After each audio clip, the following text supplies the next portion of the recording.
We decided to kick it up a notch with a ball pit. Yahoo!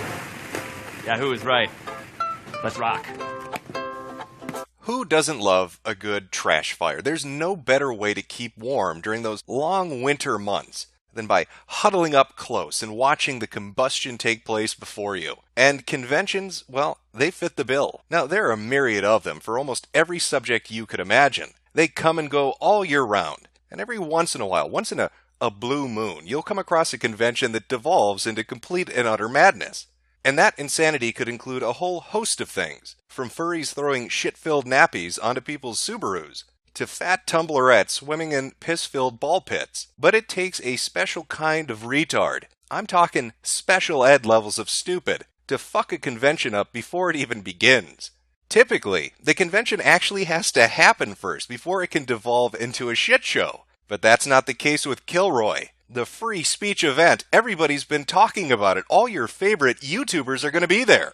It sounds like a fantastic idea, and for a while it was a fantastic idea. Until the realization of what it was and what it would become started to fully hit people. The first cracks in the facade came from Tim Pool, when on December 11th he tweeted this out to his followers. For those attending Kilroy in Phoenix this April, I am pulling out and will not be speaking any longer. Apologies to those looking to see me there. And he quickly followed this up with a little bit more of an explanation. They asked for a 16-month non-compete and a 3-year NDA. They were willing to negotiate on the non-compete, but not the non-disclosure agreement. They cited safety reasons for the 3-year NDA. Strange thing to ask, and I can't trust the reasoning for such an agreement. Now, Tim elaborated even more on this in a video he put up for the people that were coming to see him.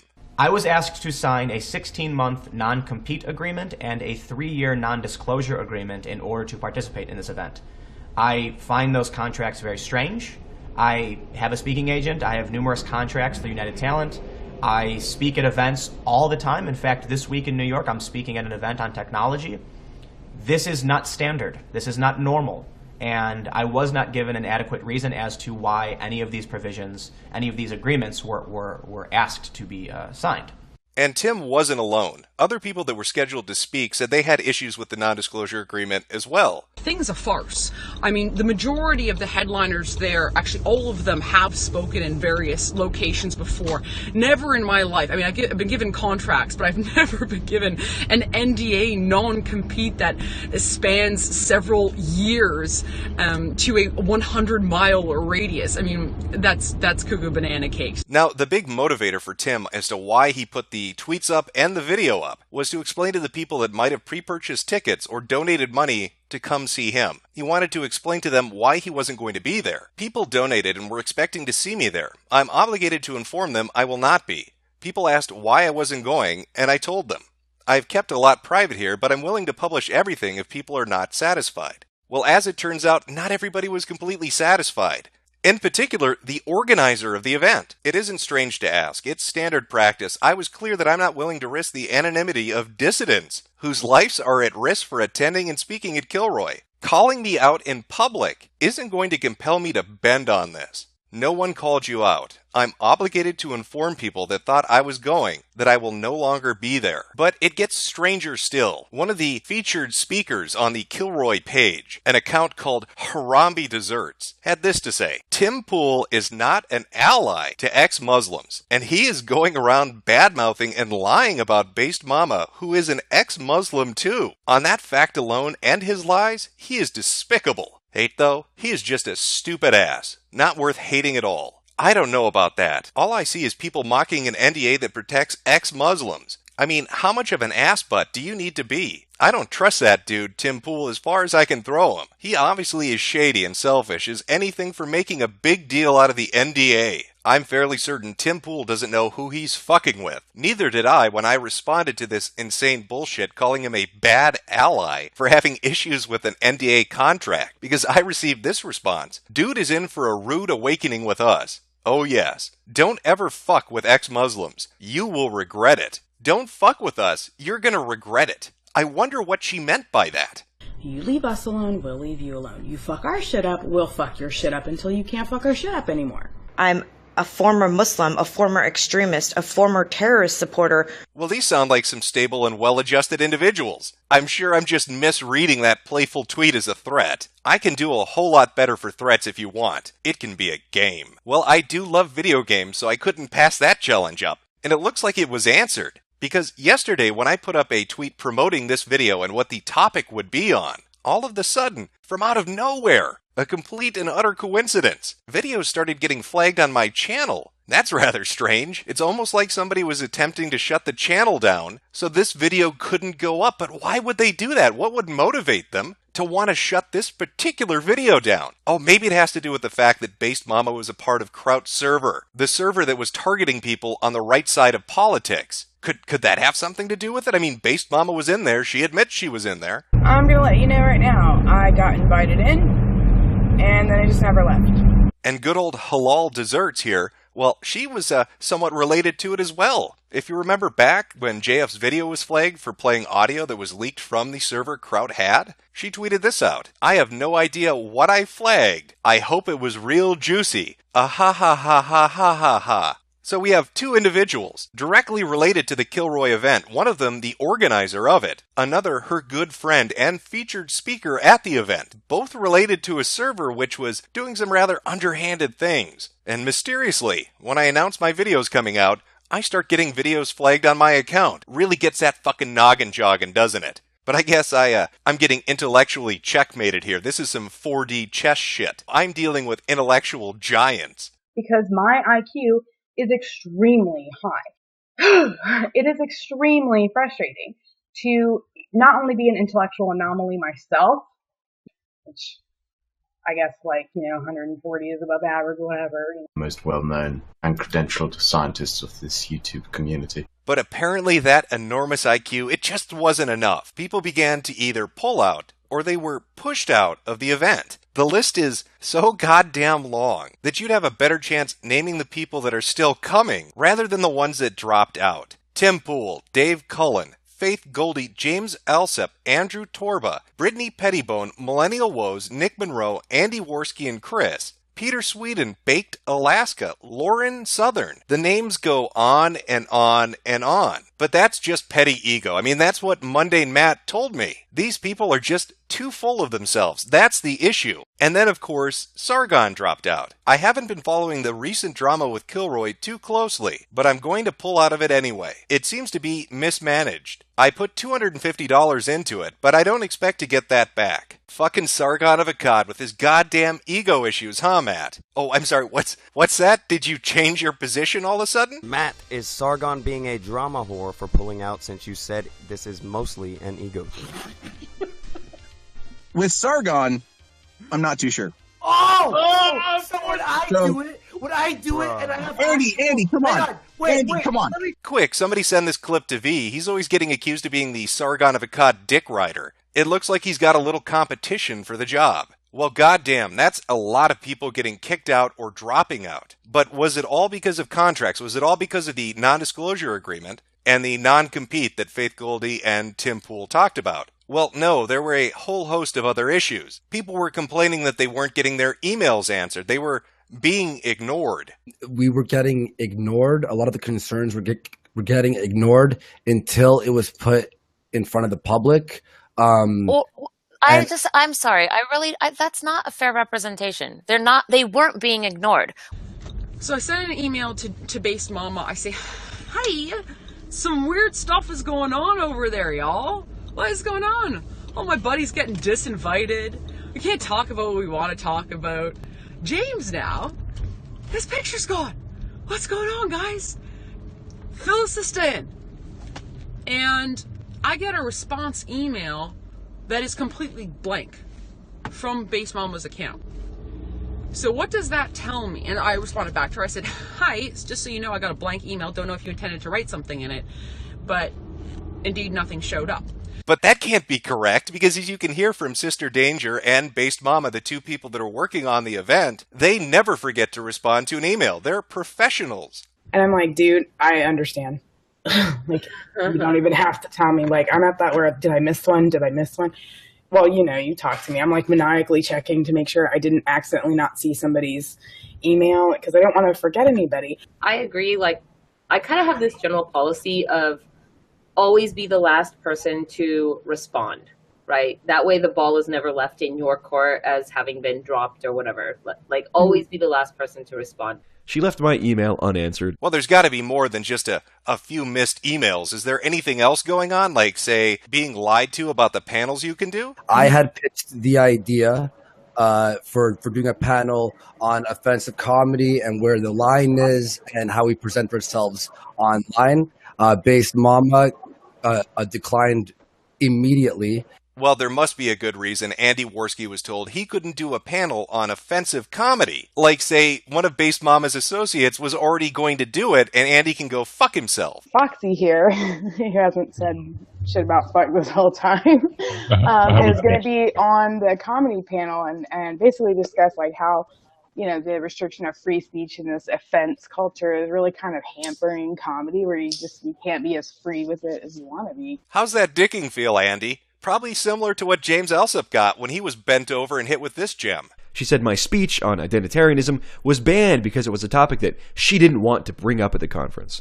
This is, of course, contradicted by the fact that listed in the topic sheet she sent me was a speech called The History of Identitarianism in Ireland. I find it funny that there's been kerfuffle from the alt-right side because I won't entertain a panel on identitarian politics. I'll go ahead and tell you. Here's the reason why. And I told everybody this. We don't have time. We don't have the space. It's not on the agenda. Listed in the topic sheet she sent me was a speech called The History of Identitarianism in Ireland. It's just a kerfluffle. Come on. Everybody makes mistakes, and the super genius brain trust over here, they fucked up a little bit. But they're innocent fuck-ups. There's no ulterior motive behind any of it. It's not like this is one giant fucking scam that sucked in multiple groups of people. That would be ridiculous. I mean, listen to Andy. He came up with this idea at VidCon. It was our idea.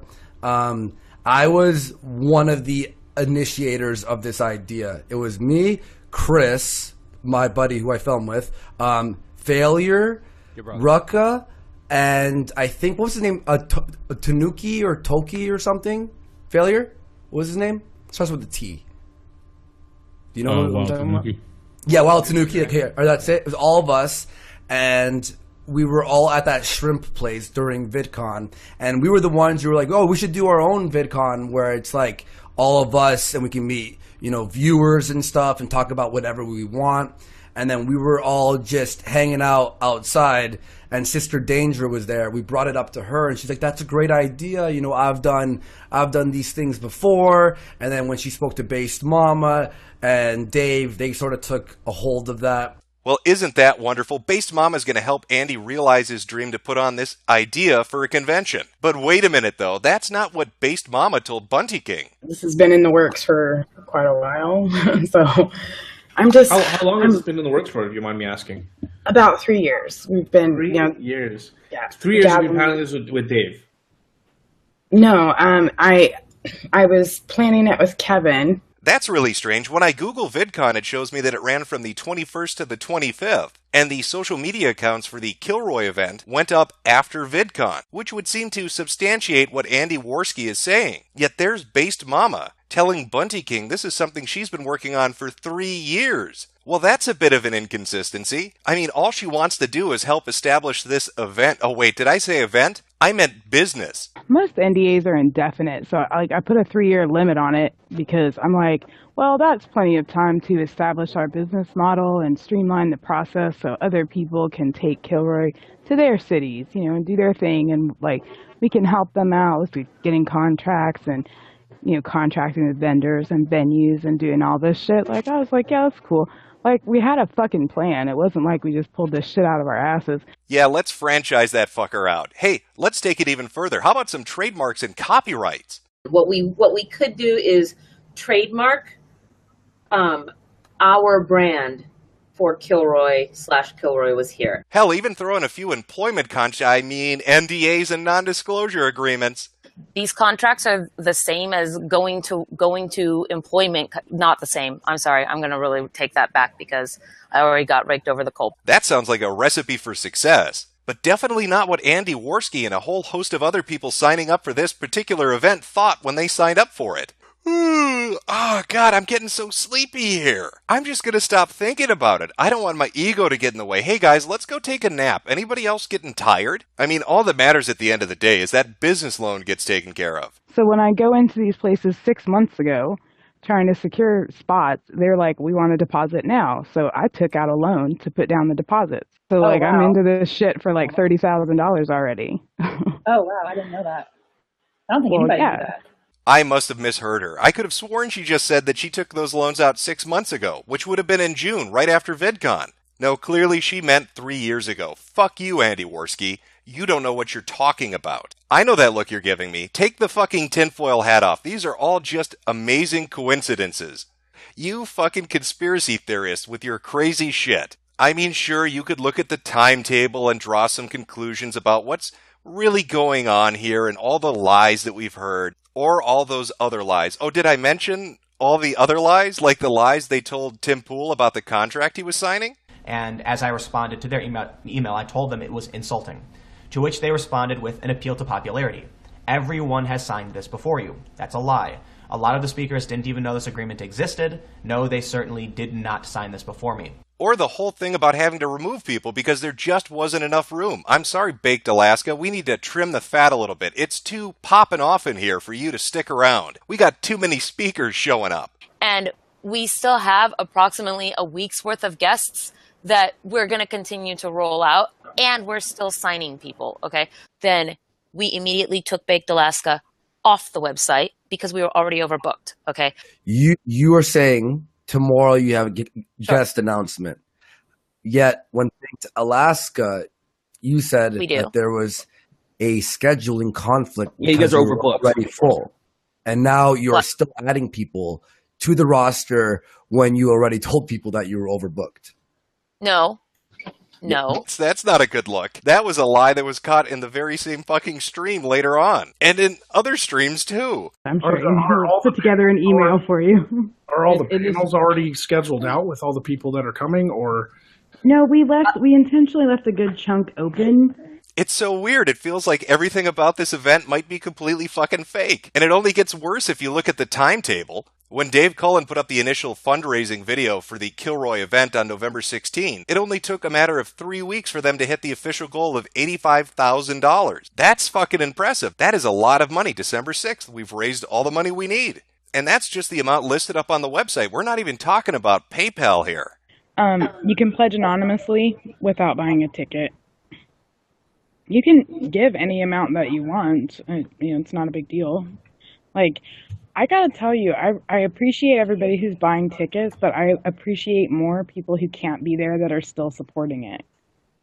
That, to me, that's so awesome. So you've got all these big YouTubers from a diverse group of people that are bringing in all this audience for you. And all these people are paying enormous amounts of money to meet people they want to see in real life. If you look at the rewards on the website, that's clearly listed. And yet, strangely, so very strangely, a majority of people start to run into issues. It starts with Baked Alaska, who was up on the website for a day or two, just long enough for his followers to donate money, but not long enough for him to figure out what the fuck is going on. Let me clue you in, Baked. You got used like a puppet. Just like everybody in this situation got fucked over. You've all been bamboozled. You are a nice shiny object to wave out in front of retards to get the money to come in. And then once the money came in, suddenly we have issues. Panels aren't showing up. Emails aren't going out.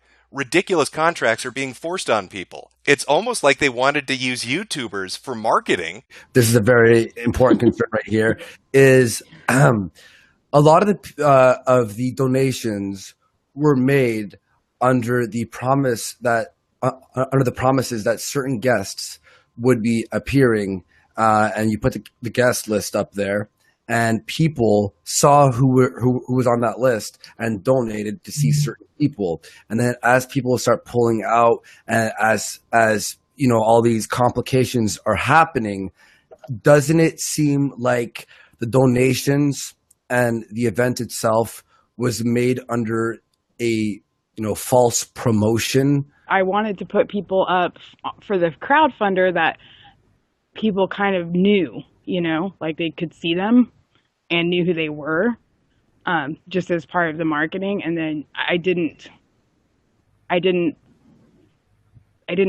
go out of my way to show that there were academics who were actually attending, that we're going to be talking about other things and not on YouTube, not internet celebrities or whatever.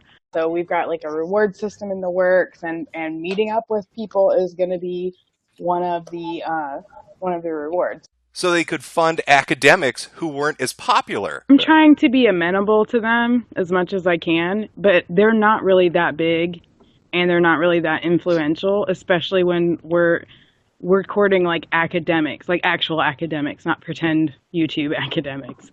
Like we're actually going for people who are actually like researching in these fields and making progress in these areas and actually like working for this. Well, don't make them. I'm not like super concerned about it, because that's, well, the problem is, like I said, I think the biggest mistake I made was not making it clear that this is not a YouTube convention.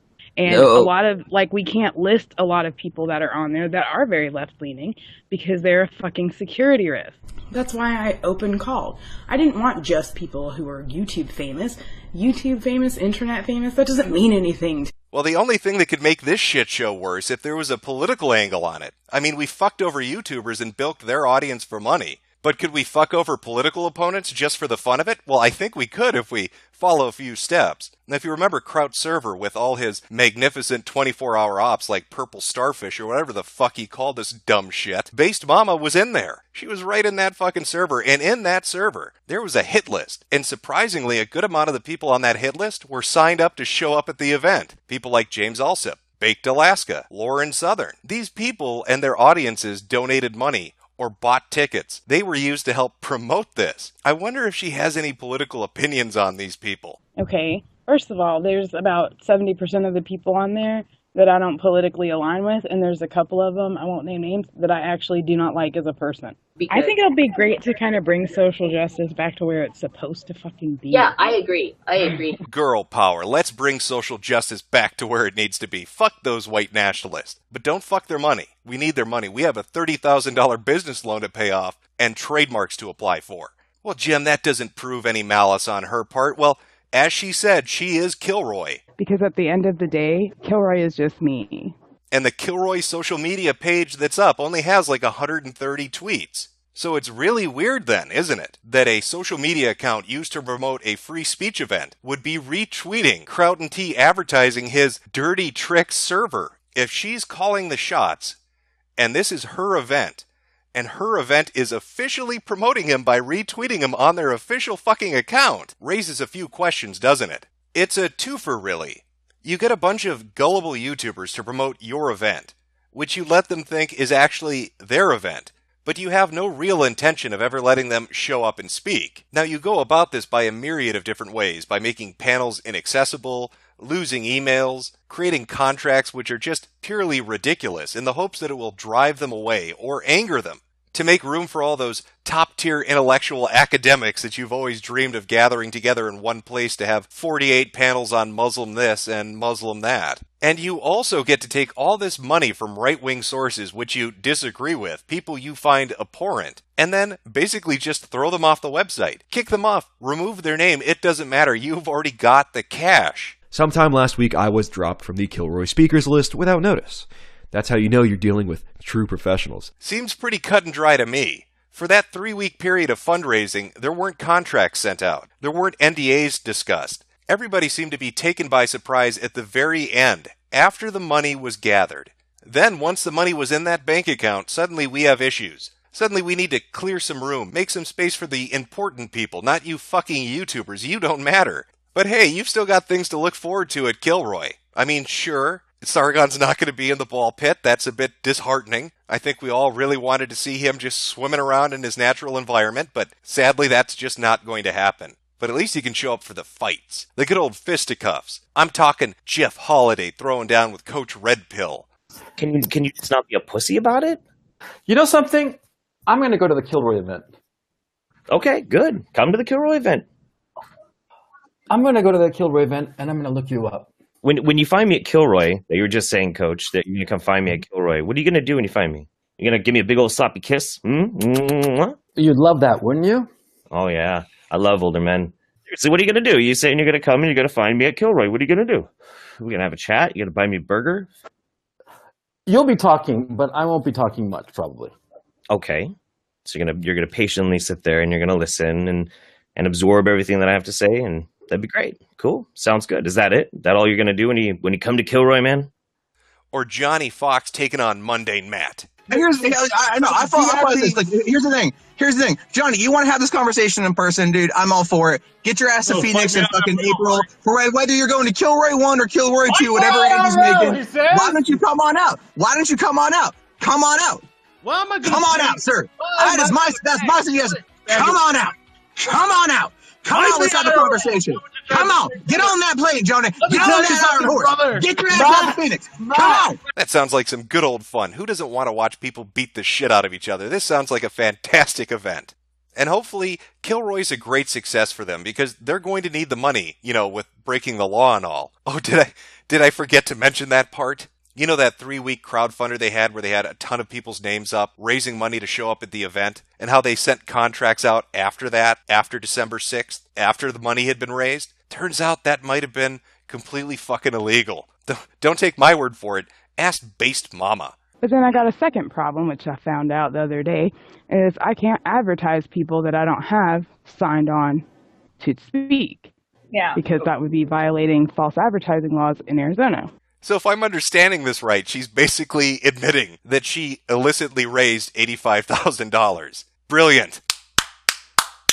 That is 140 IQ, ladies and gentlemen. Because my IQ is extremely high. It is extremely frustrating to not only be an intellectual anomaly myself, which I guess 140 is above average, whatever.